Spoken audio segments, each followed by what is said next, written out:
Interprétation des hymnes nationaux, revue des troupes par les deux chefs d'État, puis salutation des délégations gabonaises et turques, voilà qui a donné le ton à la cérémonie de signature des accords.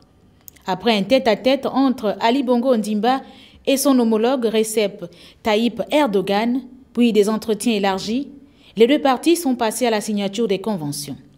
En lice, l'exemption de passeports diplomatiques, de services et spéciaux, le mémorandum d'entente et de coopération en matière de technologie de l'information, la sécurité, la défense et la culture.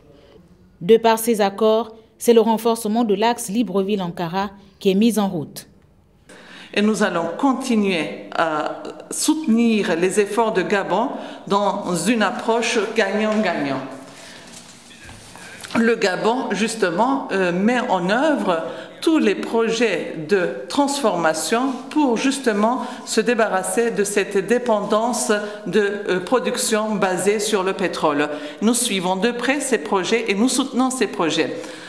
Les investissements qui vont être faits au Gabon vont contribuer à l'avenir du pays. Parce que si vous avez l'infrastructure, vous pouvez justement continuer avec la superstructure.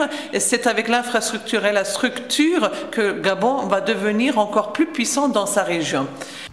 Un avis partagé par le président gabonais qui a reconnu que ce qui se fait maintenant résulte d'une volonté conjointe de voir les deux pays s'allier à plusieurs niveaux et que le Gabon voudrait faire partager ses efforts de développement avec le peuple turc. Les récents développements des relations entre le Gabon et la Turquie nous confortent, nous Gabonais, dans l'idée que nous avons fait un bon choix.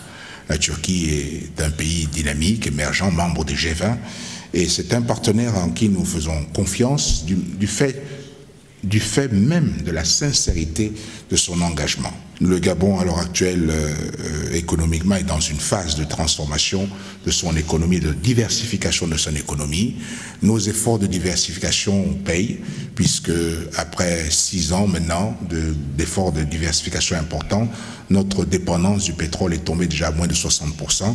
C'est bien, montre bien que nous sommes sur la voie et que dans nos efforts de diversification de notre économie, il y a des opportunités importantes et intéressantes pour les entreprises turques. Il faut dire que les deux pays sont ambitieux. Ils présentent une convergence d'intérêts. La Turquie envisage devenir, d'ici à 2023, la 10e économie mondiale et le Gabon un pays émergent d'ici à 2025.